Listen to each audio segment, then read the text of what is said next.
자, 김유정의 본본 보겠습니다. 내용을 바로 볼게요. 네. 장인님 이제 자 대사로 시작. 요거 인물의 말 왜 이래? 인물의 말로 시작하여 독자의 흥미를 유발하고 있습니다. 그러니까 다짜고짜 이렇게 시작을 하는 거죠. 내가 이렇게 뒤통수를 긁고 나이가 찼으니 성례를 시켜줘야 하지 않겠냐고 하면 그 대답이들 이 자식아 성례고 뭐고 미쳐 차려야지 하고 만다. 자, 이 성례가 이제 갈등 원인인데 결혼이에요, 결혼.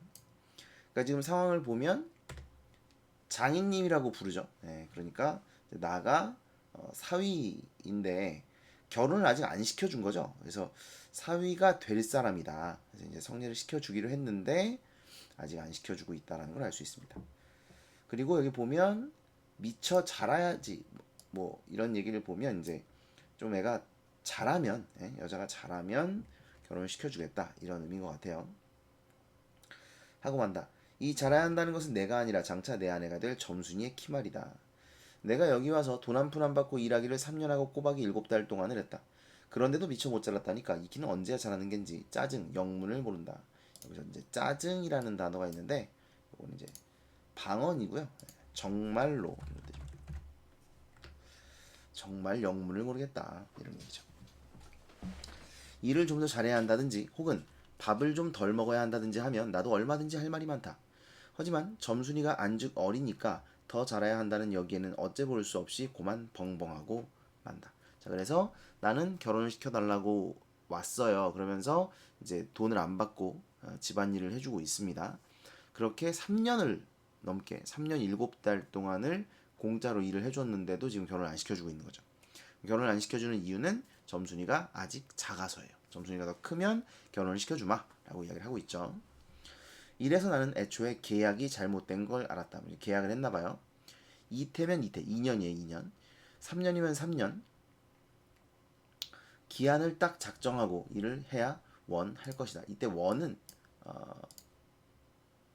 군말이라 그래요. 군말. 우리가 말할 때 보면 이렇게 중간중간에 쓸데없는 말을 하는 경우가 있거든요. 뭐 이런 거. 이렇게 뭐 해야지. 이런 식으로 이제 중간중간에 쓸데없는 말을 넣는 경우. 일을 해야 원 하지. 이게 뭐 이거야 원 뭐 이럴 때 그런 원이에요. 뭐 군말입니다.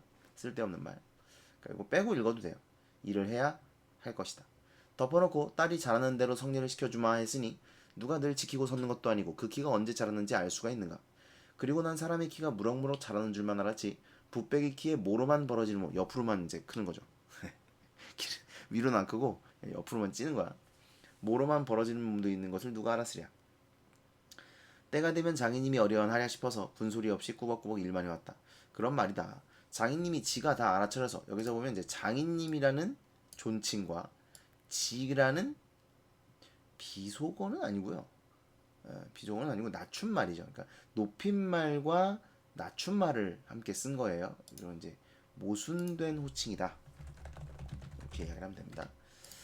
알아차려서 뭐 어쨌든 해악성을 유발하는 건 맞는데 비속어는 아니고 참 너 일 많이 했다. 고만 장가 들어라 하고 살림도 내주고 해야 나도 좋을 것이 아니냐. 시치미를 딱 대고 도리어 그런 소리가 나올까 봐서 지레 펄펄 뛰고 이해하다니다. 명색이 좋아 대릴사위지 대릴사위. 자, 요게 이제 나의 처지를 단적으로 드러내는 말입니다. 나는 지금 뭐냐? 대릴사위다. 이런 얘기죠. 대릴사위. 그러니까 이제 그 여자 집에서 남자를 데려다가 그 집에서 살게 하는 요런 사위, 이런 사위를 대릴사위라고 합니다. 거꾸로 남자 집에서 이제 여자를 데려다가 며느리로 삼았다. 그걸 이제 민며느리라고 하는 거죠. 그 국사 시간에 아마 역사 시간에 배우셨을 거예요. 아무튼 대릴사위입니다. 대릴사위지 일하기에 싱겁기도 할 뿐더러 이건 참 아무것도 아니다. 그렇죠. 점순이랑 결혼을 한 것도 아니거든. 공짜로 일만 해주고 있는 거거든. 지금 거지 같은 상황이죠. 쑥맥이 여기서 쑥맥은 이제 자기 자신을 이야기하는 거예요. 그걸 모르고 점순이 키 자라기만 까맣게 기다리지 않았나? 언젠가는 요 작품에서 주의하실 게 있습니다. 바로 이 시간을 나타내는 말들. 시간을 나타내는 단어들이 있거든요. 요걸 보시고 사건 순서를 좀 파악을 하셔야 돼요. 이게 역순행적 구성이거든요. 이 소설이. 그래서 현재로 왔다가 과거로 왔다가 더 과거로 갔다가 막 이래요. 네. 그래서 이 역순행적 구성을 나타내주는 말들에 좀 체크를 해볼 겁니다. 언젠가는 과거죠. 하도 갑갑해서 자를 가지고 덤벼들어 그 길을 한번 재볼까 했다마는 우리는 장인님이 내외를 해야 한다고 해서 내외, 이건 이제 유교적 관습이죠. 남자와 여자가 유별하다. 아무로 뭐 함께 말을 하거나 하면 안 되는 거예요. 이걸 내외라 그래요. 원래는 이제 얼굴도 보면 안 되고 한 공간에 있어도 안 됩니다. 그래서 남녀 7세 부동석이다라는 말이 있죠. 7살이 넘으면 남녀는 같은 장소에 있으면 안 돼요. 물론 이제 부부를 제외하고 가족을 제외하고. 자, 그래서 내외를 해야 한다고 해서 마주서서 이야기도 한마디 하는 법이 없다. 그러니까 이게 그 김유정의 시대가 1930년대거든요. 그러니까 아직은 이런 유교적 가치관이 남아 있었던 그런 시대입니다. 우물길에서 어쩌다 마주칠 적이면 겨우 눈어림으로 재보고 하는 것인데 그럴 적마다 나는 저마한 층 가서 재미 키도. 자, 요게 이제 비속어예요. 재미 이런 거 비속어입니다. 아이고. 비속어고 이 비속어는요. 비속어를 통한 해악성 유발이 있습니다. 요거 체크하셔야 돼요. 그래서 비속어를 사용해서 해악성을 유발한다. 웃음을 유발한다. 이런 얘기죠. 하고 논둑에 침을 퇴뱉는다. 아무리 잘 봐야 내 겨드랑 밑에서 너물락말락 밤낮 요 모양이다. 그러니까 이제 멀리서 보고서 이제 키를 보니까 안 컸어. 그래가지고 화가 나는 거죠. 그래갖고 침 뱉는 거야. 욕하면서. 개돼지는 푹푹 크는데 왜 이리도 사람은 안 크는지 한동안 머리가 아프도록 궁리도 해보았다. 아하. 물동이를 자꾸 이니까 뼈다귀가 옴츠라드나 보다 하고 내가 넌짓넌짓이 그 물을 대신 길어도 주었다. 뿐만 아니라 나무를 하러 가면 선앙당에 돌을 올려놓고 점순이의 키 좀 크게 해줍소사. 그러면 다음엔 떡 갖다 놓고 고사 드립 쪼니까. 자, 요게 그러니까 원래는 이제 고사를 드릴 때 이렇게 소원을 빌 때 그 재물을 바치고 비는 거죠. 그게 기본이잖아요. 신한테 치성을 드릴 때는. 근데 얘는 일단 아무것도 없고요. 점순이 키 좀 크게 해주세요. 해주면 내가 나중에 떡 갖다 놓고 고사 드릴게 라고 이제 이야기를 하는 거죠. 요게 이제 웃긴 거죠. 그래서 이런 게 이제 해악성을 유발하는 겁니다. 하고 치성도 한두 번 드린 것이 아니다. 그러니까 말로는 치성을 드렸다고 하지만 사실 치성을 드린 게 아닌 거죠. 어떻게 되먹은 킨지 이래도 막무가내니. 그래 내 어저께 나왔죠? 어저께 어제로 갔습니다. 싸운 것이지 결코 장인님이 밉다든가해서가 아니다. 요거 좀 중요하거든요, 여러분. 요거 이게 지금 반복이 될 거예요, 앞으로 계속. 요 내용이 좀 중요합니다. 체크를 해주세요. 그러니까 장인님과 이제 뒤에 가면 싸우거든요.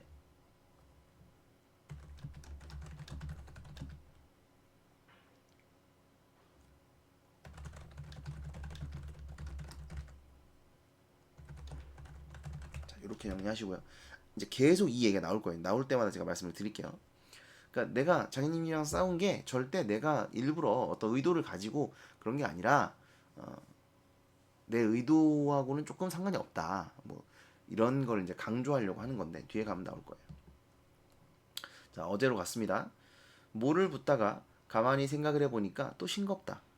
이 벼가 자라서 점순이가 먹고 좀 큰다면 모르지만 그렇지도 못한 걸 내가 심어서 뭘 하는 거냐. 난 도대체 뭘 하고 있는가. 해마다 앞으로 축 꺼불지는 장인님의 아랫배 너무 먹은 걸 모르고 내 병이라나 그 배. 그러니까 내가 볼 때는 장인님의 아랫배가 자꾸 나오는 게 뭘 너무 처먹어서 그런데 장인님은 자꾸 이제 속에 병이 있어서 그렇다고 이야기를 한다는 거죠. 뭐 어쨌든 그 장인님의 아랫배를 불리기 위하여 심고는 조금도 쉽지 않다. 그러니까 내가 열심히 농사지어 봐야 결혼도 안 시켜주고 뭐 점순이가 먹고 키가 커서 내가 결혼을 할 수 있는 것도 아니고 장인님만 처먹고 자꾸 아랫배만 나오고 에이 뭐 이런 거죠. 아이고 배야. 네, 엄살입니다 이거. 그다음 봅시다. 나는 모를 붓다 말고 배를 쓰다듬으며 그대로 논둑으로 기어올랐다. 그리고 겨드랑이에 꼈던 벼 담긴 키를 그냥 땅바닥에 털썩 떨어뜨리며 나도 털썩 주저앉았다. 일이 안만 바빠도 나 배 아프면 고만이니까. 아픈 사람이 누가 일을 하느냐. 파릇파릇 돋아오른 푸란 숲을 뜯어들고 다리에 거머리를 쓱쓱 문대며 장인님의 얼굴을 쳐다보았다. 논 가운데서 장인님이 이상한 눈을 해가지고 한참 날 노려보더니 너 이 자식 왜 또 이래? 어? 자, 요거 보면 이제 뭐라 할 수 있어요? 처음이 아니라는 거죠. 그쵸? 예. 자, 아이고 그러지 마. 처음이 아니라는 겁니다. 아이니 그러지 말라니까. 에이, 그지야. 자, 왜 또 이래? 응? 아, 배가 좀 아파서유. 하고 풀이에 슬며시 쓰러지니까 장인님은 약이 올랐다. 저도 논에서 철벙철벙 둑으로 올라오더니 잡은 내 멱살을 움켜잡고 뺨을 치는 것이 아닌가. 자, 이런 건 이제 장인의 성격 이럴래? 장인의 성격을 드러내는데 요거 간접 제시 한 겁니다. 그러니까 이 인물이 어떻다는 거냐면 다혈질이고 뭐 폭력적이다라는 성격인데 이걸 장인은 다혈질이다, 장인은 폭력적이다 이렇게 서술을 하지 않고 장인의 행동을 제시를 한 거죠. 그래서 독자들로 하여금 아, 이 사람 성격이 안 좋구나라고 판단하게 만든 거기 때문에 이거는 간접 제시입니다. 그다음 이 자식아 이러다 말면 누굴 망인을 샘속이냐 이 대가리를 까는 자식. 자, 해악성 이거 해악성 비속어 사용 이건 계속 나올 겁니다. 비속어를 사용해서 해악성을 유발한다. 우리 장인님은 약이 오르면 이렇게 손버릇이 아주 못됐다. 또 사위에게 이 자식 저 자식 하는 이놈의 장인님 나왔죠? 이놈의 장인님 이것도 모순된 호칭입니다. 해악성 어디 있느냐? 오작해야 우리 동네에서 누구를 물론하고 막론하고 그에게 욕을 안 먹는 사람은 명이 짧다 한다. 그러니까 안 먹은 사람이 없다라는 뜻이에요. 조그만 아이들까지도 그를 돌라 세워놓고 뒤에서 욕필이 자 요거 중요한데 이거 체크가 안 돼 있냐? 욕필이 요거 뭐가 쓰인 거냐면 언어 유희가 쓰인 겁니다. 언어 유희 발음의 유사성을 활용한 언어 유희고요. 해악성을 드러냅니다. 그러니까 욕을 잘하는 봉필이다. 그래서 욕필이라는 거예요. 네. 욕을 잘하는 봉필이 욕필이 이건 언어 유희다. 그래서 번은 본래 이런 뜻입니다. 본래 이름이 본필이니까 욕을 잘한다고 해서 욕필이라고 부른다는 거죠. 하고 손가락질을 할 만큼 두루 인심을 잃었다. 허나 인심을 정말 잃었다면 욕보다 읍의 배참봉댁 마름으로 더 잃었다. 여러분 그 마름이 뭐예요? 소작인을 관리하는 사람 지주 밑에서 근데 이 지주 땅인데 이 지주 땅을 누구한테 빌려줄 건지를 이 마름들이 결정합니다. 그러니까 소작인 입장에서는 마름한테 잘 보여야 되겠죠. 잘 못 보이면 땅을 내년에는 안 빌려준단 말이에요. 그죠? 그래서 이제 이 마름이라는 게 지주 땅을 가지고 자기가 권력을 부립니다. 그러니까 뭐 사람들한테도 막 하고 욕도 하고 그랬겠죠. 그러니까 이제 인심을 잃었다는 거죠. 그 말입니다. 읍의 배참봉댁 마름으로 더 잃었다. 그다음 본래 마름이란 욕 잘하고 사람 잘 치고 그리고 생김 생기길 호박개 같아야 쓰는 거지만 장인님은 외양이 똑됐다. 그러니까 장인님은 딱 그렇게 생겼다는 거죠. 호박개 같이 생겼어요. 그래서 욕도 잘하죠. 호박개 같이 생겼죠. 그러니까 사람도 잘 치죠. 방금 보셨죠? 사람 치잖아요, 그죠? 그러니까 이런 걸 보면 장인님은 딱 그 마름이라는 거죠. 근데 긍정적인 인물은 아니죠. 자기니 닭말이나 좀 보내지 않는다든가. 그러니까 소작인이 자기를 접대를 안 하면 에벌론 때 품을 좀 안 준다든가 하면 그의 가을에는 영락없이 땅이 뚝뚝 떨어진다. 그러면 미리부터 돈도 먹이고 술도 먹이고 안달 재신으로 돌아치던 놈이 그 땅을 슬쩍 돌라앉는다. 이 바람에 장인님 집빈 외양간에는 눈깔 커다란 황소한 놈이 절로 엉금엉금 기어들고 그러니까 이제 사람들한테 이렇게 저렇게 뜯어가지고 황소도 사고 동네 사람은 그 욕을 다 먹어가면서도 그래도 굽실굽실하는 게 아닌가. 그러나 내겐 장인님이 감히 큰 소리할 계제가 못 된다. 처지, 상황이란 뜻이에요. 계제. 이거 단어들 뜻은 꼭 알아두셔야 됩니다. 처지, 상황. 왜? 나는 소작인이 아니거든. 그죠? 난 소작인이 아닌데 장인님이 나의 뺨을 때려? 오우씨, 나 열받으면 그냥 집에 가면 그만인데. 뒷생각은 못하고 뺨 한 개를 딱 때려놓고는 장인님은 무색해서 덤덤히 쓴 침만 삼킨다. 난 그 속을 퍽 잘한다. 조금 있으면 갈도 꺾어야 하고 모도내야 하고 한창 바쁜 때인데 나 일 안 하고 우리 집으로 그냥 가면 고만이니까. 자, 작년 이맘때 요걸로 요 색깔로 합시다. 작년 이맘때. 그래서 다시 이제 과거로 간 거죠. 그러니까 어저께에서 작년 이맘때로 간 거예요. 작년 이맘때도 트집을 좀 하니까 늦잠 잔다고 돌멩이를 집어던져서 자는 놈의 발목을 삐게 해놨다. 사날씩이나 건숭 끙끙 앓았더니 건숭은 건성으로 그러니까 이제 진짜 아픈 거는 아닌데 그냥 이제 아픈 척 하는 거죠. 종당에는 거반 울상이 되지 않았는가. 예, 그만 일어나 일 좀 해라. 그래야 올가래 벼 잘 되면 너 장가 들지 않니? 자, 이거 이제 회유하는 거죠. 감언이설. 사람을 홀리는 달콤한 말입니다.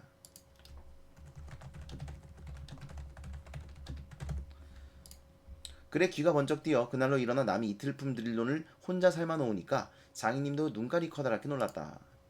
해악성 유발. 눈깔 비속어고요. 장인님은 존칭이고요. 그럼 정말로 가을에 와서 혼인을 시켜줘야 원 경우가 옳지 않겠나. 요 원은 군말 아까 했죠. 벼썸을 척척 들여쌓아도 다른 소리는 없고 물동이를 이고 들어오는 점순이를 담배통으로 가리키며 이 자식아 미처 커야지. 족을 데리고 무슨 혼인을 한다고 그러니? 원 하고 남 낯장만 붉게 해주고 고만이다. 골김에 그저 이놈의 장인님 하고 대또리다 메꽂고 우리 고향으로 내뺄까 하다가 꾹꾹 참고 말았다. 자, 이것도 존칭과 비속어 함께 썼습니다. 해악성. 참말이지 난 이 꼴하고는 집으로 차마 못 간다. 장가를 들러갔다가 오장 못 났어야 그대로 쫓겨왔냐고 손가락질을 받을 테니까. 자, 여기서 어제로 다시 돌아옵니다. 어제로 돌아. 여기 밑에 있네. 그죠? 작년에서 어저께의 사건으로 다시 이동했습니다. 한풀 죽은 장인님 앞으로 다가서며 난 갈테야유. 그동안 사경 쳐내슈. 뭐. 자, 여기 사경은 이제 그 머슴들의 월급이라고 보시면 돼요. 예. 그러니까 지금까지 내가 일한 거 월급 쳐달라. 왜? 아, 내가 공짜로 일해줬는데 결혼 시켜준다고 해서 결혼 안 시켜줬으니까 돈 내놓으라는 거죠. 너 사위로 왔지? 어디 머슴살로 왔니? 아, 그럼 얼찐 성리를 해줘야 하나지요. 밤낮 부려만 먹고 해준다. 글쎄 내가 안 하는 거냐. 그년이 안 크니까 하고 얼음얼음 담배만 담으며 늘 하는 소리를 또 늘어놓는다. 이렇게 따져나가면 언제든지 늘 나만 믿지고 만다. 이번엔 안 된다 하고 대뜸 구장님한테로 단판을 가자고 소매자락을 내끌었다. 아, 이 자식이 왜 이래 어른을. 안 간다고 뻗디디고 이렇게 호령은 제 맘대로 하지만 장인님 지혜가 내 기운은 못 당한다. 막 부려먹고 따른 안 주고 게다가 땅땅 치는 건다 뭐야. 그러나 내 사실 참 장인님이 미워서 그런 것은 아니다. 또 나왔죠? 네, 장인님이 미워서 그런 것은 아니다. 그러니까 내가 싸운 것은 내 의도, 내 생각 때문은 아니다. 그런 거죠. 일부러 그런 건 아니에요. 그 전날, 그저께입니다. 그저께. 왜 내가 쇠곡에 맞은 봉우리 화전밭을 혼자 갈고 있지 않았느냐. 밭가생이로 돌 적마다 야릇한 꽃내가 물컥물컥 코를 찌르고 머리 위에서 벌들은 가끔 붕붕 소리를 친다. 바위틈에서 샘물 소리밖에 안 들리는 산골짜기니까 맑은 하늘의 봄볕은 이불 속까지 따스하고 꼭 꿈꾸는 것 같다. 나는 몸이 나른하고 몸살이 나려고 그러는지 가슴이 울렁울렁하고 이랬다. 자, 지금 이 상황은 이건 지금 뭐냐면 봄이 돼서 내 마음이 싱숭생숭한 거예요, 여러분. 그 알아요? 봄 탄다고 하는 거 아세요? 예. 봄이 되면 뭔가 왠지 좀 이렇게 연애도 하고 싶고 뭐 설레는 그런 마음 뭐 이런 게 이제 드는 거죠. 이게 지금 이제 봄을 타는 겁니다.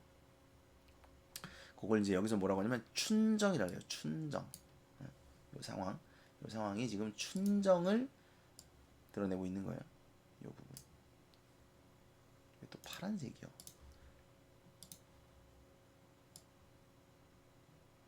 네, 춘정. 그다음 봅시다. 이러이 말이 맘마마. 자, 이게 소를 부리는 소리. 소 보고 이제 뭐 우리가 말한테는 뭐 이리야 이런 거 하잖아요, 그죠? 네. 소를 부리면서 이렇게 소리를 치는 겁니다. 그다음 보시면 이렇게 노래를 하며 소를 부리면 여느 때 같으면 어깨가 으쓱으쓱한다. 웬일인지 밭을 반도 갈지 않아서 온몸에 맥이 풀리고 대구 짜증만 난다. 그렇죠? 봄이라 그래요, 봄이라. 공연히 소만 드립다 두들기며 아냐 이 망할 자식의 소. 망할 자식이 이제 장인인 거죠. 장인의 소니까 망할 자식의 소다 이거죠. 대리를 꺾어들라. 그러나 내 속은 정말 아냐 때문이 아니라 점심을 이고 온 점순이의 키를 보고 우라가 났던 것이다. 자, 여기 점순이의 외양묘사 쓰였습니다. 점순이의 외양묘사 중요해요, 이거.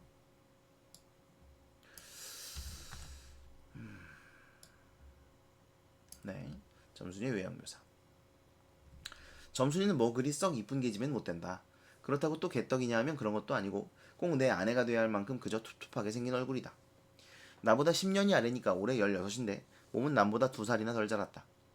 남들은 잘도 훤칠이들 크건만 이건 위아래가 뭉툭한 것이 내 눈에는 헐없이 감참해 같다. 이게 이제 안 좋다고 얘기하는 게 아닙니다. 뒤에 보면 참외 중에는 감참외가 제일 맛 좋고 이쁘니까 말이다. 그러니까 얘는 그게 이쁘다는 거예요.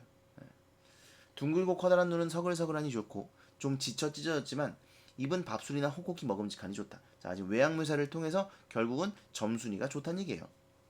아따, 밥만 많이 먹게 되면 팔자는 고만 아니냐? 여기 보시면 이제 보이실지 모르겠는데 궁핍한 농촌의 현실 반영이라고 되어 있는데 아까 말씀드렸지만 이게 1930년대거든요. 그러니까 1930년대 우리 민족의 현실은 굉장히 암울했을 겁니다. 먹고 살기도 힘들었고요. 그러니까 이제 그런 상황에서 밥만 많이 먹으면 먹을 것만 있으면 행복하겠다. 뭐 이런 생각을 했다는 거죠. 그래서 궁핍했던 농촌의 현실을 반영하고 있는 말이다. 이게 이제 그 김유정 소설이요. 그런 비판을 좀 많이 받아요. 일제강점기의 소설이고 국민들은 도탄에 빠져 있는데 허덕허덕 힘들게 살아가고 있는데 소설 문학을 한다는 사람이 쓴다는 소설이 겨우 남녀간의 사랑 이야기 뭐 이런 거나 쓰고 있다. 이제 그런 현실에 대한 비판 이런 게 부족하다는 비판을 좀 많이 받거든요. 그런 걸 좀 의식해서 이런 식으로 해석을 많이 합니다. 이런 부분에 드러나 있다 이거예요. 현실에 대한 비판이 이런 부분에 살짝 드러나 있어. 이런 겁니다. 그 다음 보시면 헌데 한 가지 파가 있다면 파는 단점이요. 단점이 있다면 가끔가다 몸이 너무 빨리빨리 논다. 그러니까 이제 확 하다가 빵 부딪히고 막 엎어지고 이런다는 거죠.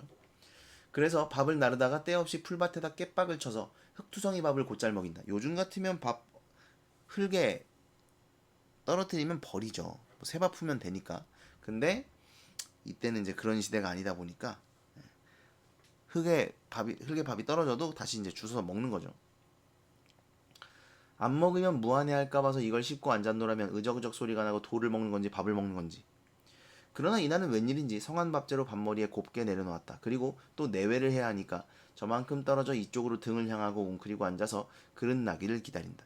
그러니까 이제 밥 먹을 때까지 기다리는 거예요. 식사 끝날 때까지. 그래서 밥그릇 가져가야 되니까. 그래도 내외를 해야 되니까 뭐 이렇게 말을 하거나 하지도 못하고 서로 마주 앉아 있지도 못합니다. 내가 다 먹고 물러섰을 때 그릇을 봐서 챙기는데 난 깜짝 놀라지 않았느냐.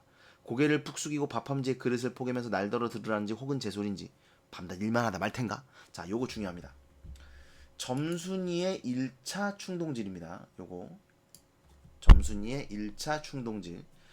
자, 1차가 있다는 건 2차도 있다는 얘기겠죠? 네. 나중에 나올 거예요. 점순이가 충동질을 합니다. 밤낮 일만 하다 말 텐가? 하고 혼자서 쫑알거린다. 고대, 여태 잘 내외하다가 이게 무슨 소린가 하고 난 정신이 얼떨떨했다. 그러면서도 한편으로 무슨 좋은 수나 있는가 싶어서 나도 공중을 대고 혼잣말로 이런 것도 보면 웃긴 게 지금 얘네 둘밖에 없거든요. 얘네 둘밖에 없는데 내외를 하라고 했다고 직접 대화를 못하고 혼잣말인 것처럼 하는 거예요. 그럼 어떻게? 이건 이제 성격이 그러니까 점순이는 좀 적극적이에요. 그죠? 나는 소극적이죠. 이런 걸 알 수 있습니다. 그 다음 봅시다. 하니까 성례시켜달라지 뭘 어떡해 하고 되알지게 쏘아붙이고 얼굴이 발개져서 산으로 그저 도망질을 친다. 나는 잠시 동안 어떻게 되는 심판인지 상황인지 맥을 몰라 그 뒷모양만 덤덤히 바라보았다. 봄이 되면 온갖 초목이 물이 오르고 싹이 트고 한다. 사람도 아마 그런가 보다 하고 며칠 내에 부쩍 속으로 자란 듯 싶은 점순이가 여간 반가운 것이 아니다. 이런 걸 멀쩡하게 안직거리다고 하니까. 자, 그러니까 어제 그저께죠. 그저께 점순이가 찾아와서 1차 충동질을 했단 말이야. 그래가지고 내가 이제 그 충동지를 받으니까 뭐라도 해야 될 거 아닙니까? 그래서 어저께 구장님한테 이제 단판을 가자고 때를 쓴 거죠. 이해되시죠? 그래서 어제 구장한테 찾아가게 된 그 어떤 원인, 계기, 동기를 이제 설명해주고 있는 거예요. 여기 보시면 구장에게 판단을 요구하러 가게 된 원인이다. 요거 점순이가 충동질을 했기 때문에. 그 다음 보시면 우리가 구장님을 찾아갔을 때 다시 어제입니다. 어제 그는 쌀이문 밖에 있는 돼지우리에서 죽을 퍼주고 있었다. 서울을 좀 갔다 오더니 사람은 점잖아야 한다고 우수염이 얼른 보면 지붕 위에 앉은 제비꼬랑지 같다. 양쪽으로 뾰족이 뻗치고 그걸 애헴하고 늘 쓰다듬는 손버릇이 있다. 자, 이게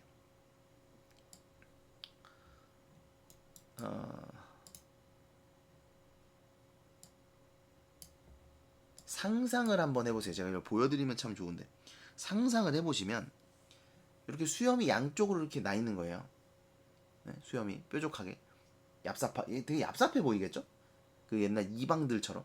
그걸 이렇게 쓰다듬는 거야. 에헴 이러면서 에헴 이렇게 얍삽하게 그걸 쓰다듬으면서 그거를 뭐라요? 사람은 점잖아야 한다고 그 짓거리를 하고 있는 거예요. 사실 이게 전혀 점잖은 게 아닙니다. 그렇죠? 희화화가 사용된 거고요. 희화화가 뭐예요? 대상을 우스꽝스럽게 표현하는 거죠. 그죠? 대상을 우스꽝스럽게 표현합니다. 그래서 해악을 드러내고 있다. 이게 지금 이따가 정리하겠지만 해악을 드러내는 방식이 좀 여러 가지가 있어요. 언어 유희도 있고 희화화도 있고 그 뭐지? 아까 그 비속어 사용도 있고 그 다음에 모순된 호칭 이런 것도 있었죠. 네. 우리를 멀뚱히 쳐다보고 미리 알아챘는지 왜 일들어다 말고 그래? 하더니 손을 올려서 그 애엠을 훅닥했다. 구장님, 우리 장인님과 춤에 계약하기를. 먼저 덤비는 장인님을 뒤로 떼다 밀고 내가 허둥지둥 달려들다가 가만히 생각하고 아니 우리 빙장님과 춤에 하고 첫 번부터 다시 말을 고쳤다. 자, 그 다음 보시면 장인님은 빙장님해야 좋아하고 밖에 나와서 장인님이라고 하면 괜스레 골을 내려고 든다. 이게 왜 그러냐면 빙장님이 뭐냐면요 장인을 높여 부르는 말이에요. 높여 부르는 말. 그래서 장인님은 좀 허세가 있죠. 체면 중시 보시면 체면을 중시하고요 허세가 있습니다. 그래서 남들 앞에서는 높여 불러라라고 자꾸 이제 이야기를 하는 거죠. 뱀도 뱀이래야 좋냐고 창피스러우니 남 듣는 데는 제발 빙장님 빙모님하라고 일상 말조심을 받아오면서 난 그것도 잡고 있는다. 멍청이죠. 당장도 장인님 하다 옆에서 내 발등을 꾹 밟고 곁눈질을 흘기는 바람에야 겨우 알았지만 멍청이죠. 구장님도 내 이야기를 자세히 듣더니 퍽딱한 모양이었다. 자, 이거 아니에요. 예? 내 판단일 뿐입니다. 왜냐면 그 다음 보시면 하기야 구장님뿐만 아니라 누구든 다 그럴 게다. 길게 길러준 새끼 손톱으로 코를 후벼 저리 탁 튀기며 이게 나를 딱 해야 하는 태도입니까 이게? 아무 관심이 없어요. 예, 무관심한 태도. 뭐 그러면 결혼시켜주면 되겠네 뭐. 이런 태도란 말이에요. 근데 그걸 보고 나는 이렇게 판단을 하는 거죠. 이거는 주관적인 판단입니다. 그 다음에 코를 후벼서 저리 탁 튀기더니 당당하시네요. 그죠? 남들 앞에서 코도 비우시고 무관심합니다. 그럼 봉필씨 얼른 성렬시켜 주구려. 그렇게까지 지가 하고 싶다는 걸 하고 내 짐작대로 말했다. 근데 이거는 별 생각 없이 그냥 말한 거예요. 그러나 이 말에 장인님이 삿대질로 눈을 부라리고 아 성례고 뭐고 기집애년이 미쳐 자라야 할 게 아닌가? 승질을 버럭낸 거죠. 그다음 그랬더니 하니까 고만 멀수룩해서 입맛만 쩍쩍 다실 뿐이 아닌가. 자, 여기 보시면 이제 뭐가 나오냐면 이게 장인이 마름이라 그랬죠? 예, 구장이 소작인이에요. 그래서 장인이 소리 지르면서 이제 얘기를 하니까 거기에 동조를 하는 거죠. 안 할 수가 없지 소작인이라. 그것도 그래. 그러니까 이제 구장도 장인 편입니다. 아니 그래 거진 4년 동안에도 안 자라다니 그 길 언제 자라지요? 다 그만두고 사경 내슈. 글쎄 이 자식아 내가 크질 말라고 그랬냐 왜 날 보고 떼냐? 빅모님은 참새만 한 것이 그럼 어떻게 해놨지요? 여기 지금 상황에 어울리지 않는 비유라고 돼 있는데 사실은 이게 왜 상황에 어울리지 않는 비유인지 잘 모르겠어요. 저는 굉장히 상황에 어울리는 비유라고 저는 생각하는데 그러니까 점순이가 너무 작아서 애 낳고 살기 힘들다. 그래서 결혼 안 시켜주는 거거든요. 근데 빅모님은 점순이보다 더 작아. 그러니까 아니 빅모님은 더 작은데 점순이는 빅모님보다 큰데 빅모님도 결혼했는데 왜 점순이 안 되냐? 이런 말이니까 이건 굉장히 논리적인 말이죠. 네. 물론 이제 빅모님을 참새에다가 비유를 했다는 것 자체가 해악성을 유발하긴 합니다. 웃기잖아요. 생각해봐. 이게 니네 아버지가 너희 외할머니한테 이렇게 말한다는 거예요. 외할아버지한테 아니 장모님은 참새만 한데 뭐 이렇게 말한다는 거죠. 그러니까 웃기죠. 안 웃긴 말고. 그 다음 보시면 장인님은 이 말을 듣고 껄껄 웃더니 할 말이 없어요. 할 말이 없는 거야. 왜? 맞는 말 했거든. 야, 맞는 말 했으니까 할 말이 없는 거야. 그래서 그냥 껄껄 웃더니 그러나 안말은 돌씹은상이다. 왜? 할 말이 없으니까요. 자, 그 다음 보시면 여기 중요합니다. 여기가 나와 장인의 몸싸움이에요. 자, 뭐냐면 코를 푸는 척하고 날 은근히 골리려고 팔꿈치로 옆 갈비뼈를 퍽치는 것이다. 왜 그거 있죠, 여러분? 그 기지개 켜는 척하면서 친구 때리고 뭐 그런 거 있잖아. 그런 걸 하고 있는 거야. 니네 아버지랑 외할아버지랑. 이해돼요? 그래서 이게 해악이라는 거예요. 그러니까 장인과 사위가 코 푸는 척하면서 흥 하면서 이제 힘주는 척하면서 팔로 옆구리 팍 때리고요. 뭐 이러고 싸우고 있는 거야. 근데 웃기지. 나도 종아리에 파리를 쫓는 척하고 허리를 구부리며 어깨로 그 궁둥이를 확 내밀었다. 이러고 있는 거야. 그래서 이게 이제 나와 장인의 몸싸움인 부분이고 이 부분을 통해서 해악이 드러납니다. 더럽다. 장인님은 앞으로 우쭐 끈하고 쌀이 문기로 쓰러질 듯하다. 몸을 바로 고치더니 눈총을 몹시 쏘았다. 이런 쌍년의 자식 하곤 싶으나 남의 앞이라서 참아 못하고 섰는 그 꼴이 보기에 퍽 쟁그러웠다. 이 쟁그러웠다가 뜻이 여기서는 고소하다 이런 뜻이에요. 쌤통이다 뭐 이런 의미입니다. 그렇게 보셔야 돼요. 그 다음 보시면 그러나 이 말에는 별반 신통한 귀정 결론을 얻지 못하고 도로 논으로 돌아와서 모를 부었다. 왜냐면 장인님이 뭐라고 귓속말로 수근수근하고 간 뒤다. 요거 중요합니다. 그러니까 장인님이 구장한테 뭐라고 수근수근 이야기를 하고 갔어요. 구장님이 날 위해서 조용히 데리고 아래와 같이 일러주었기 때문에. 이 멍청한 새끼죠. 아니 장인님이랑 구장이랑 수근수근 했잖아. 그러면 구장이 하는 말은 장인이랑 이렇게 샤바샤바 해서 나온 말일 거라고 생각을 해야 되는 거 아니냐? 근데 이 멍청이는 와 구장님이 날 위해서 이런 걸 알려주시는구나 뭐 이렇게 생각을 한단 말이에요. 멍청이죠. 나의 어리숙함 역시 해악성입니다. 구장님이 날 위해서 조용히 데리고 아래와 같이 일러주었기 때문이다. 이거를 뭐라고 하냐면 나중에 또 정리하겠지만 어리숙한 서술자예요. 어리숙한 서술자. 이게 뭐냐면 다른 사람들, 독자, 뭐 다른 인물들은 전부 다 알고 있어요. 뭘? 상황을. 근데 나만 몰라. 서술자만 이 상황을 제대로 파악을 못하는 거예요. 이런 걸 어리숙한 서술자라 그래요. 그러니까 여기서도 이거 보면 딱 알겠죠. 구장님이 이제 저기 뭐야 장인님한테 꼼짝 못하고 장인님이 샤바샤바 수근수근하고 갔으니까 장인님이 해준 말을 이제 그대로 했거나 아니면 장님 편에서 이야기를 하겠구나라는 걸 우리는 알고 있는데 이 멍청이는 모르는 거죠. 뭉태의 말은 구장님이 장인님에게 땅 두마지기 얻어붙이니까 그래 끼었다고 하지만 난 그렇게 생각하지 않는다. 그러니까 뭉태는 뒤에 또 나오겠지만 뭉태는 서술자를 보완하는 역할이에요. 무슨 얘기냐면 서술자가 상황을 정확하게 전달을 못하잖아요. 멍청이라서 그죠? 그래서 뭉태를 통해서 상황을 정확하게 전달을 하는 겁니다. 그 다음 보시면 자네 말도 하기야 옳지. 암 나이 찼으니까 아들이 급하다는 게 잘못된 말은 아니야. 자 일단은 내 말에 동조를 해줍니다. 내 말에 동조.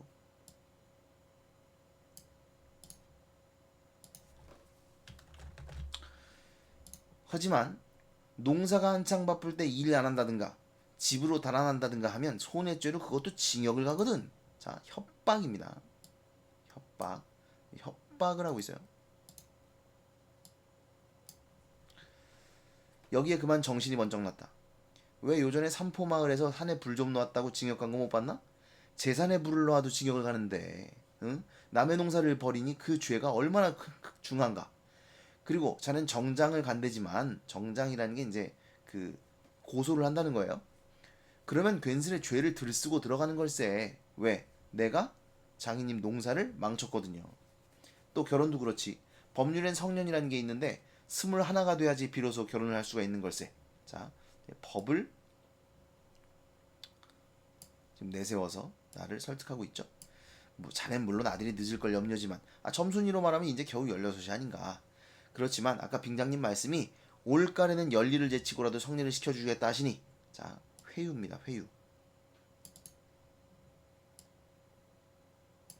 왜 안 써있지? 회유. 그래서 지금 구장의 말하기 방식 알아두셔야 돼요. 처음에 동조를 하고요. 그 다음에 협박을 하고요. 어딨어? 협박. 그리고 회유를 합니다. 요것도 요거는 뭐 이제 협박은 아니고 설명이죠. 법률을 근거로 설명을 하고 있고 협박, 설명, 회유 이렇게 보시면 됩니다. 빨리 가서 뭐 붙은 거나 마저 붙게. 군소리 말고 어서 가. 그래서 오늘 아침까지 끽 소리 없이 왔다. 여기서 이제 오늘 아침으로 온 것 같죠? 예, 근데 또 과거로 또 갈 거예요. 예, 뒤에 봅시다. 자, 그 다음 보시면 장인님과 내가 싸운 것은 지금 생각하면 전혀 뜻밖의 일이라 안 할 수 없다. 또 그 얘기죠? 그러니까 계속 그 얘기 나옵니다. 그러니까 내가 장인님과 싸운 것은 내 의도가 아니었다. 장인님으로 말하면 요즘 막 자긴들에게 행세를 좀 하고 싶다고 해서 돈 있으면 양반이지 별게 있느냐 하고 일부러 아랫배를 툭 내밀고 걸음도 뒤틀리게 걷고 하는 이 판이다. 그러니까 양반 행세를 하고 싶은 거예요. 양반 행세를 하고 있다. 그런 양반이 응? 이까진 나 좀 두들기다 남의 땅을 가지고 모처럼 닦아놓았던 가문을 망친다든지 할 어른이 아니다. 또 나로 말하자면 아무쪼록 잘 보여서 점순이에게 얼른 장가를 들어야 하지 않느냐. 결국 뭐예요? 장인님과 내가 싸운 것은 전혀 뜻밖의 일이라 안 할 수 없다. 뜻밖의 일이었다. 이렇게 말하자면 결국 어젯밤 맞죠?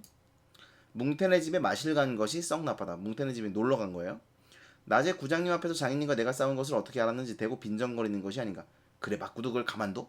그럼 어떡하니? 임마 봉필을 모판에 거꾸로 깜빡 박아놓지 뭘 어떡해? 하고 괜히 내 대신 화를 내가지고 주먹질을 하다 등장까지 쳤다. 놈이 본시 괄괄은 하지만 그래놓고 날더러 석유값을 물라고 막 찌다우를 bun다. 이것도 웃긴 게 그니까 지가 흥분해가지고 등잔 쳐서 기름이 쏟아졌는데 그거 기름값을 나보고 물어내라고 하는 거죠. 호구야. 나는 호구예요. 난 어안이 멍멍해 잠자코 앉았으니까 저만 연신 짓거리는 소리가 밤낮 일만 해주고 있을 테냐? 영득이는 1년을 살고도 장가를 들었는데 넌 4년이나 살고도 더 살아야 돼? 네가 세 번째 사위인 줄이나 아니? 세 번째 사위? 자, 이건 지금 전부 다 뭉태가는 말입니다. 남의 일이라도 분하다 이 자식아. 우물에가 빠져 죽어. 나중에는 겨우 손톱으로 목을 따라고까지 하고 제 아들같이 함부로 뚝딱이었다. 별의 별소리를 다해서 그대로 옮길 수는 없으나 그 줄거리는 이렇다. 자, 이 뒷부분은 지금 뭉태의 말입니다. 여기 이 뒤에 뭉태의 말이고 지금 여기 중요한 거 다 나와 있는데 사건을 요약적으로 제시했다. 그 다음에 뭉태의 말을 통해 사건을 객관화했다. 아까 얘기했죠? 서술자를 보완한다 그랬어요. 그죠? 1인칭 주인공 시점의 한계 보완. 서술자를 보완하는 역할을 하고 있습니다. 우리 장인님이 딸이 셋이 있는데 맏딸은 재작년 가을에 시집을 갔다. 정말은 시집을 간 것이 아니라 그 딸도 대릴 사위를 해가지고 있다가 내보냈다.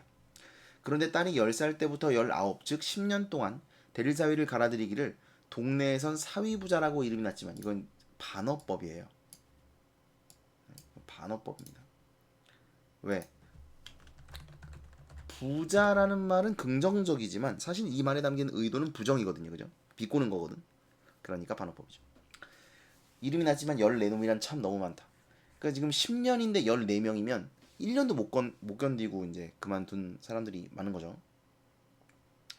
장인님은 아들이 없고 딸만 있는 거로 그 다음 딸을 대릴 사위를 해올 때까지는 부려먹지 않으면 안 된다. 물론 머슴을 두면 좋지만 그건 돈이 드니까. 일 잘하는 놈을 고르느라고 연팡 바꿔드렸다. 또 한편 놈들이 욕만 줄창 퍼붓고 심의도 부려먹으니까 베리상에서 달아나기도 했겠지. 점순이는 둘째 딸인데 내가 이를테면 그 세 번째 대릴 사위로 들어온 셈이다. 자, 여기까지가 뭉태 말입니다.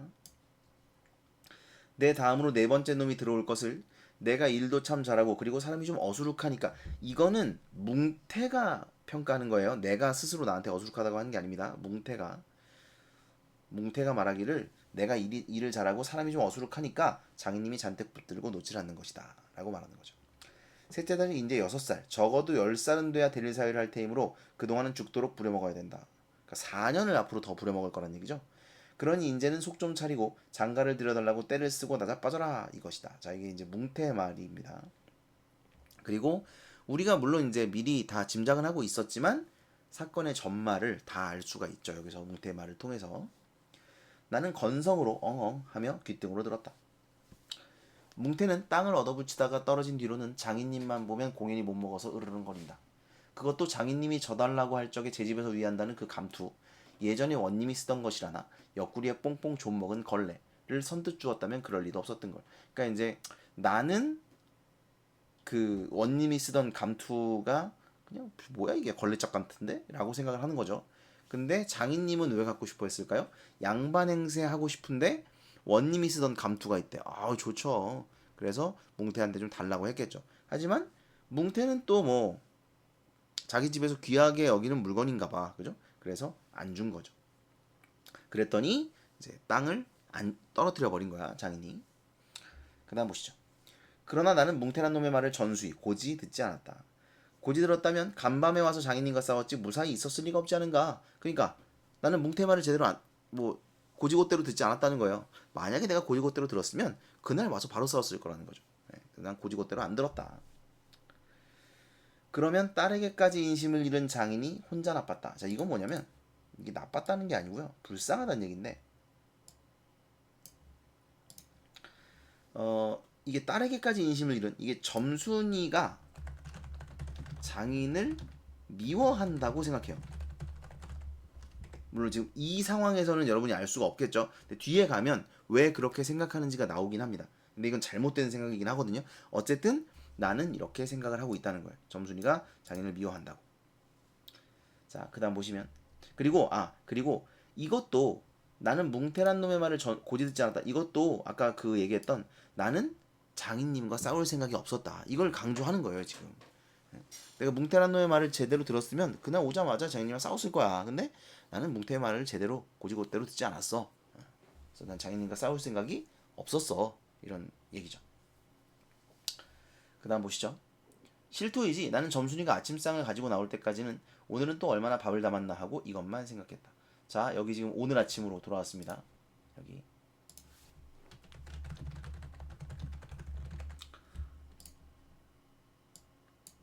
어젯밤에, 그러니까 어제가 구장한테 그 갔던 날이잖아요.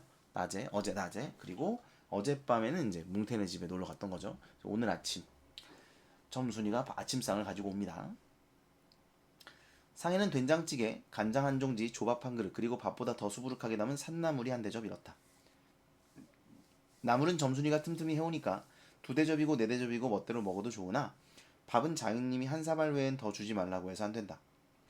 그런데 점순이가 그 상을 내 앞에 내려놓으며 제 말로 짓거리는 소리가 구장님한테 갔다 그냥 온담 그래? 하고 엊그제 산에서와 같이 되우쫑알거린다. 자, 2차 충동질입니다.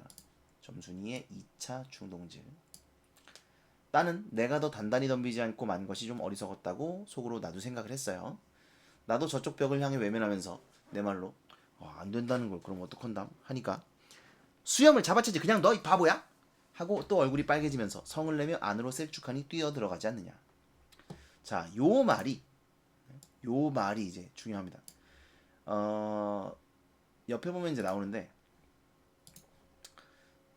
이 수염을 잡아채라는 거 점순이는 좀 적극적으로 더 이렇게 대들어서 해달라고 해라 뭐 이런 뜻이에요. 근데 나는 정말 수염을 잡아채라는 뜻으로 이제 생각을 하는 겁니다.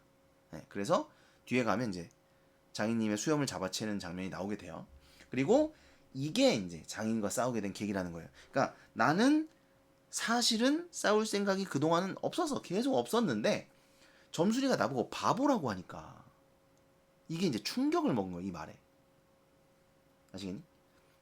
이 바보야! 이 말이 되게 충격이 된 거예요.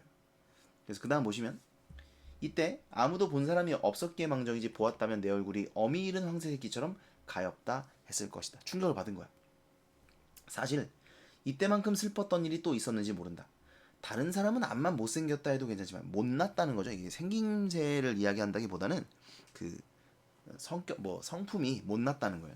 못났다 해도 괜찮지만 내 아내가 될 점순이가 나를 병신으로 본다면 참 신세는 따분하다. 밥을 먹은 뒤 지게를 지고 일터로 가려다가 도로 벗어던지고 바깥마당 공석 위에 드러누워 나는 차라리 죽느니만 같지 못하다 생각했다. 내가 일 안하면 장인님 저는 또 나왔죠? 모순된 호칭. 장인님 저는 나이가 먹어 못하고 결국 농사 못 짓고 만다. 뒷짐으로 트림을 꿀꺽하고 대문 밖으로 나오다 날 보고서 이 자식아 너 왜 또 이러니? 관격이 났어요. 아이고 배야. 배탈 났대요. 기껏 밥 처먹고 나서 무슨 관격이야. 남의 농사 벌어주면 이 자식아 징역 간다. 봐라. 자 어제 구장이 했던 말과 똑같습니다. 그쵸? 이걸 보면 뭐라 할 수 있어요? 구장이 장인의 말을 따랐어요. 여기 나오네요. 네. 구장의 말과 똑같죠. 구장이 장인의 사주를 받았음을 알 수 있다. 가도 좋아요. 아이고 배야. 참말로 난 일 안에서 징역을 가도 좋다 생각했다.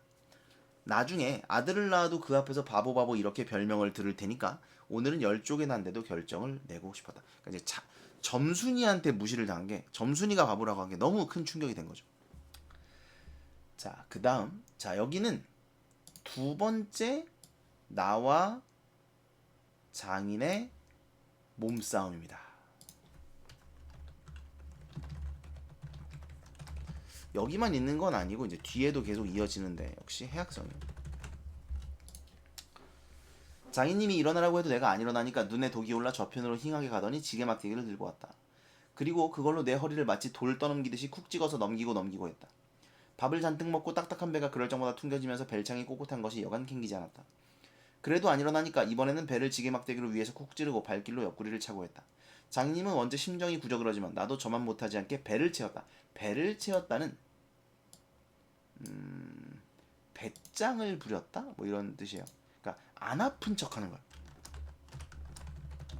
배짱 아니죠. 안 아픈 척. 그래 해봐 어디 나 아무렇지도 않으니까 뭐 이러고 있는 거예요. 엄청 아플 텐데. 아픈 것을 눈을 꽉 감고 넌 해라. 난 재미난 듯이 있었으나 볼기짝을 후려갈길 적에는 나도 모르는 결에 벌떡 일어나 그 수염을 잡아치지만은 내 골이 난 것이 아니라 화가 난 게 아니라 정말은 아까부터 부엌 뒤 울타리 구멍으로 점순이가 우리들의 꼴을 몰래 엿보고 있었기 때문이다. 그러니까 점순이가 뭐라 그랬죠?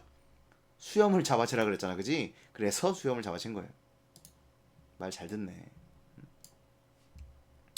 가뜩이나 말 한마디 톡톡히 못한다고 바보라는데 몇 가지 잠자코 맞는 걸 보면 짜정 아까도 나온 말이에요. 정말로 바보로 할 게 아닌가. 또 점순이도 미워하는 이까진 놈의 장인 또 나왔죠? 그러니까 점순이가 그 수염을 잡아채라고 했잖아요. 근데 그 말을 듣고 나는 점순이가 장인을 미워한다고 생각한 거야. 그래서 아까 앞에서도 뭐 딸한테 미움받는다 뭐 그런 얘기 있었죠? 네.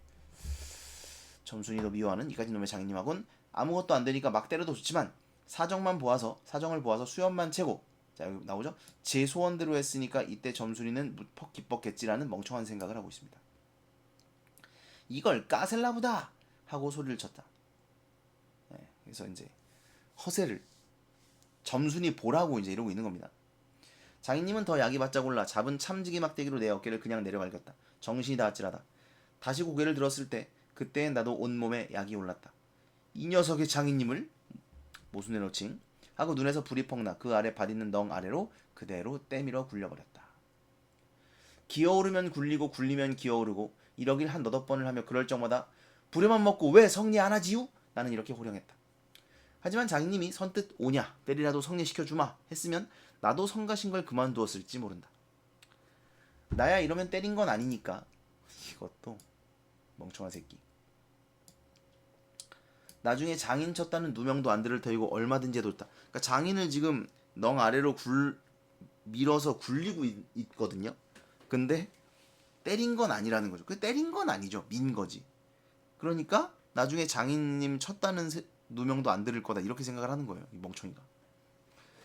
한 번은 장인님이 헐떡헐떡 기어올라 오더니 내 바짓가랑이를 요렇게 노리고서 단박 움켜잡고 매달렸다. 자, 바짓가랑이를 매달렸다는 거는 이제 그 남자의 그곳, 소중한 곳, 거기를 이제 잡은 거야, 손으로. 남자분들은 알 텐데 엄청 이게 그냥 뭐지? 아프다고 말하면 부족해요. 진짜 뭔가 세상과 내가 분리된 느낌이죠. 이걸 누가 잡았다고 그냥 세게 꽉 잡은 거야, 이걸. 저도 그런 경험은 없긴 한데 엄청 그냥 뭐 이렇게 맞기만 해도 아프잖아요. 뭐공 같은 거 가끔 맞으면 진짜 아프잖아요. 그러니까 세상이 뭔가 떨어져 있어. 나하고 분리되어 있어. 아픔과 나만 존재하는. 근데 이제 장인이 거기를 잡은 거예요. 으악! 소리를 치고 나는 그만 세상이 다 팽그르르 도는 것이 빙상님, 빙상님, 빙상님. 와 이제 소리 다급하죠? 다급합니다. 이 자식아, 잡아먹어라. 잡아먹어. 이건 이제 장인의 기세등등한 목소리가 나와야겠죠, 여기서는. 할아버지 살려주십시오, 할아버지. 자, 여기서 이제 부적절한 호칭. 그러니까 이제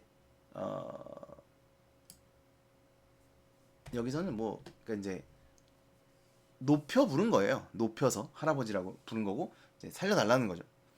그게 해악성을 유발하는. 요거는 사실 근데 큰 해악성은 아니고 이제 뒤에 가면 하고 두 팔을 허둥지둥 내저을 적에는 이마에 진땀이 쭉 내섰고 인젠 참으로 죽나보다 했다. 그래도 장님은 놓질 않더니 내가 기어이 땅바닥에 쓰러져 거진 까무러치게 되니까 놓는다. 더럽다. 더럽다. 이게 장인님인가? 나는 한참을 못 일어나고 쩔쩔맸다. 그러다 얼굴을 드니 눈에 참 아무것도 보이질 않았다. 사지가 부르르 떨리며 나도 엉금엉금 기어가 장인님의 바짓가랑이를 꽉 움키고 잡아낚았다. 자, 이제 나의 반격이 시작됩니다.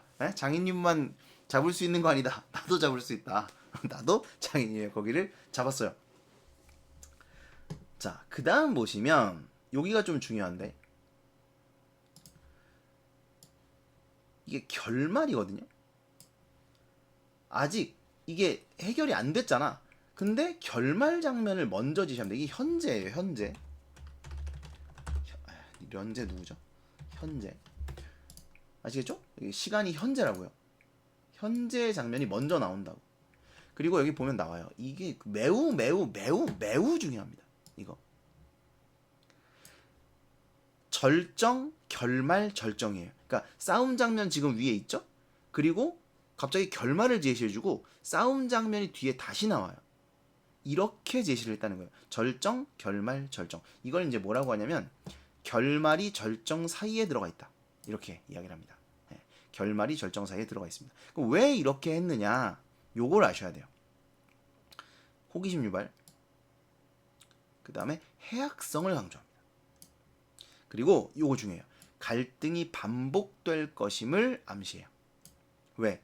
원래는요, 여러분, 결말에서 소설이 끝나는 건 갈등의 해소를 보여주면서 끝나는 거잖아요. 그쵸? 근데 절정에서 소설이 끝나는 거예요. 결말이 이제 있긴 있는데 소설의 마지막 부분에 절정이 있는 거야. 그러니까 갈등이 최고조에 이르는 게 절정이잖아. 그 최고조에서 소설이 끝나버리는 거야. 그러니까 갈등의 해소가 다 안 됐다는 느낌이 드는 거죠. 이해돼요? 그래서 갈등이 끝나지 않았고 또 반복될 것이다라는 것을 이런 식으로 표현을 했다는 거죠. 아시겠죠? 요거 꼭 아셔야 됩니다. 요거는 한 문제는 무조건 나옵니다. 이거. 네. 자, 결말 부분 보시죠. 내가 머리가 터지도록 매를 얻어맞은 것이 이 때문이다. 그러나 여기가 또한 우리 장인님이 유달리 착한 곳이다. 그러니까 이제 내가 장인님 거기를 잡았잖아요, 그죠? 네, 그래서 얻어맞았다는 거죠. 유달리 착한 곳이. 여느 사람이면 보통 사람 사경을 주어서라도 당장 내쫓았지. 터진 머리를 불솜으로 손수 지져주고 호주머니에 희연 한 봉을 넣어주고. 희연은 담배입니다. 근데 얘들아, 이게 왜 그런 거야? 장인이 왜 이렇게 한 거야? 나를 계속 부려먹으려고 그런 거죠. 근데 나는 몰라. 멍청이. 어리숙한 서술자라서 나는 모르는 거예요. 그리고 올가는 꼭 성리를 시켜주마. 아무 말 말고 가서 뒷골에 콩밭이나 얼른 갈아라. 네. 이것도 달콤한 말이죠. 감언이설. 하고 등을 두들겨줄 사람이 누구냐? 나는 이게 너무 고마운 거야. 응? 나 쫓겨날 줄 알았는데. 나는 장인님이 너무나 고마워. 어느덧 눈물까지 났다. 점순이를 남기고 인젠 내쫓기려니 하다 뜻밖의 말을 듣고 빙장님 이제 다시는 안 그러겠어요. 이렇게 맹세를 하며 부랴사랴 지게를 지고 일터로 갔다. 자, 이게 이제 현재 상황. 그래서 난 지금 뒷골에 콩밭을 갈면서 이것들을 이제 회상해서 쓰고 있는 거예요. 자, 그러나 이때는 자 다시 아까로 갔습니다. 오늘 낮. 그러나 이때는 그걸 모르고 장인님을 원수로만 여겨서 잔뜩 잡아당겼다. 이놈아 놔라 놔. 이건 이제 장인의 말이겠죠. 그다음 장인님은 헛손질을 하며 솔개미에 챈 달개 소리를 연해질렀다. 놓긴 왜 이왕이면 호되게 혼을 내주리라 생각하고 짓궂게 더 당겼다만 장인님이 땅에 쓰러져서 눈에 눈물이 핑 도는 것을 알고는 좀 겁도 났다. 할아버지 이 부분 요거 중요합니다. 이게 이제 장인이 나한테 하는 말이거든요. 네, 그래서 사실 그러니까 내가 장인한테 할아버지라고 하는 것보다 장인이 나한테 할아버지라고 하는 게 좀 웃긴 거죠. 네, 그래서 해악성이 최고조에 달하는 부분입니다. 이거 중요합니다. 그래도 안 되니까 점순아 점순아 이 약장의 안에 있었던 장모님과 점순이가 헐레벌떡하고 단숨에 뛰어나왔다. 내 생각에 장모님은 제 남편이니까 역성을 하려는지 모르겠네. 역성 편든다는 거예요. 그러니까 장모님은 장인님이 남편이니까 편을 들겠지. 그러나 점순이는 내 편을 들어서 속으로 고소해야겠지? 그 뒤에 이 점점점 보이십니까? 이 점점점 내 생각대로 안 된 거죠. 점순이는 내 편을 들어서 속으로 고소해야겠지? 라고 생각했는데 점점점점점점인 거야. 내 생각대로 안 된 거야. 대체 이게 웬 속인지 지금까지도 난 영문을 모른다. 아버지를 혼내주기는 지가 내려놓고 이제 와서는 달려들며 에그머니 이 망할 게 아버지 죽이네. 자 요거 점순이의 이중적 태도.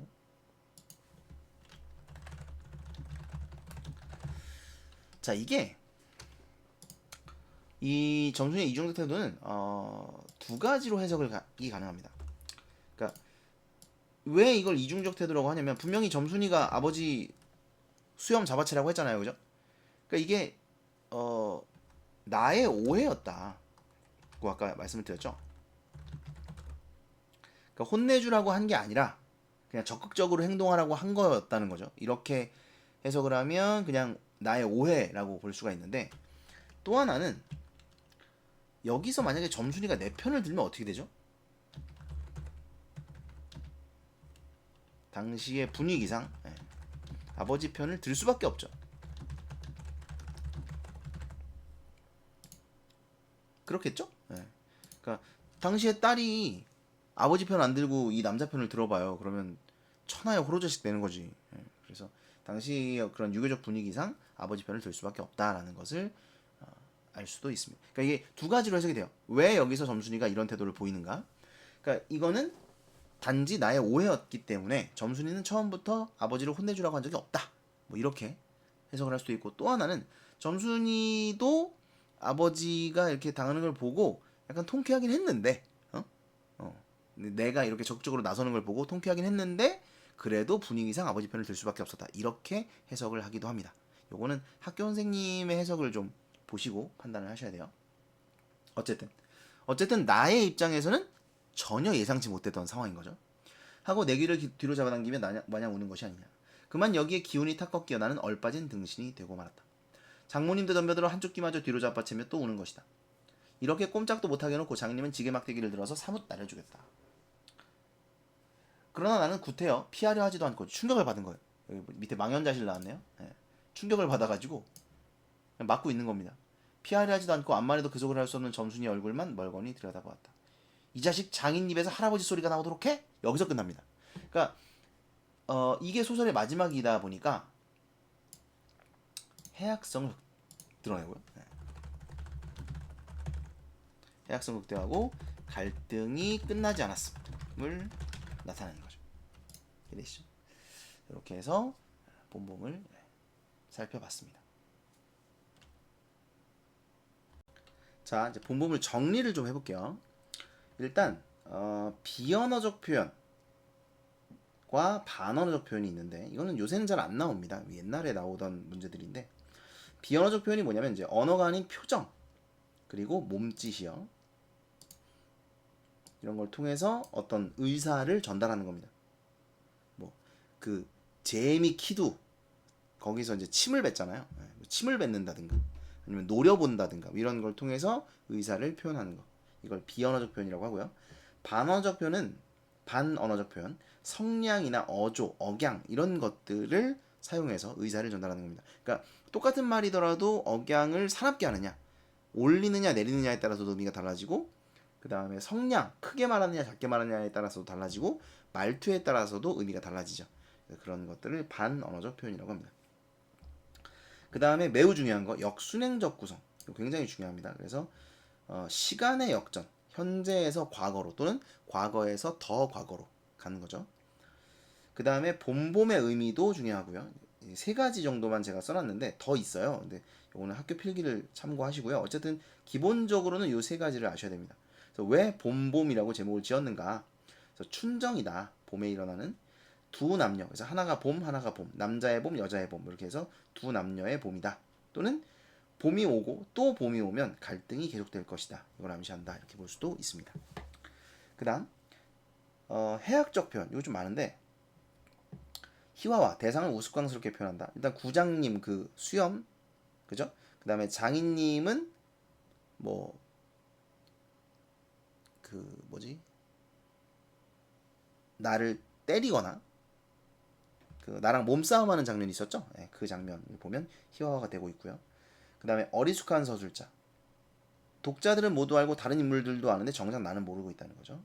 그다음에 점순이와 나의 역할 전도 이거는 적극적인 여자와 소극적인 남자. 네.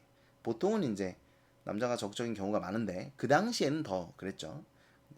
여기서는 적극적인 여자가 드러나고 그 다음에 언어 유희 욕필이 쓰였죠. 욕필이 그 다음에 비속어 대가리를 까놓을 자식 뭐 이런 재미 이런 거 있었죠. 비속어를 사용하여 웃음을 준다. 그리고 점순이의 이중적 태도를 통해서도 웃음을 준다고 볼 수 있어요. 왜냐면 내가 당황하잖아요. 그죠? 내가 당황해요. 그것 때문에 웃음을 짓기도 합니다. 자, 그 다음에 등장인물의 성격과 역할 이건 한번 읽어보세요. 네, 별거 없습니다. 읽어보시고요. 자, 서술상 특징 직접 지시 그리고 지금 여기 안 써네. 간접 제시도 있습니다. 아까 말씀드린 간접 제시도 있고요. 그 다음에 요약적 제시 요거 체크하셔야 돼요. 그 뭉태가 말하는 거 있죠? 뭉태가 하는 말. 뭐 10년 전에 뭐 첫째 딸이 뭐 대리 사위였고 어쩌고 뭐 그런 거 이런 것들을 알 수 있고요. 그 다음에 시대적 배경이 드러나기도 합니다. 1930년대 말음 장인이 그 동네 사람들한테 막한다 이런 내용들 나와 있었죠. 이런 소작인들의 궁핍한 삶이 간접적으로 드러나기도 한다. 자, 그 다음에 줄거리 정리해놨습니다. 줄거리. 그래서 성례하기로 하고 대리 사위를 하고 있습니다. 3년 7개월 보냈고요. 점순이 키 재보고 싶었는데 내 때문에 못했고요. 그 다음에 어저께 이제 아픈 척했죠? 아픈 척했는데 장인님이 내 뺨 때렸고요. 근데 이제 작년 이맘때도 돌멩이 집어던져서 발목을 삐게 해놨었다라는 이야기를 이제 하고 있고 그 다음에 다시 어제로 와서 나는 구장한테 담판하러 가자고 하죠. 근데 이게 왜 그런 거냐면 그저께 점순이가 1차 충동질을 했기 때문이죠. 그래서 이제 구장한테 갔는데 구장이 장인의 편에서 나를 설득하고요. 동조 협박 회유 아까 말씀드렸죠. 자 그러고 나서 이제 나는 설득이 됐는데 어젯밤에 뭉태네 집에 갔습니다. 뭉태가 나를 충동질합니다. 그래서 뭉태의 역할은 서술자를 보완하는 역할이라고 말씀드렸고 뭐 요약적 제시 여기 쓰였고요. 그런데 이제 오늘 아침에 점순이가 나한테 바보라고 했어요. 그래서 나는 충격에 빠졌고 그래서 오늘 낮에 장인님과 몸싸움을 하게 됩니다. 몸싸움을 하다가 이제 갑자기 결말이 등장하는데 장인님이 나를 치료해 주었고요. 나는 용서를 빌고 밭을 갈고 있는 상황입니다. 근데 이때는 이제 그걸 모르고 계속 싸우고 있었던 부분 그리고 점순이가 이중적인 행동을 했다. 이중적 태도를 보이고요. 나는 충격을 받아서 매를 맞았다. 뭐 이런 내용이죠. 됐죠? 자, 그래서 요 내용이 지금 그 여러분이 본범에서 아셔야 되는 내용의 전부예요. 예. 그러니까 요 내용만 잘 알아두시면 되겠습니다.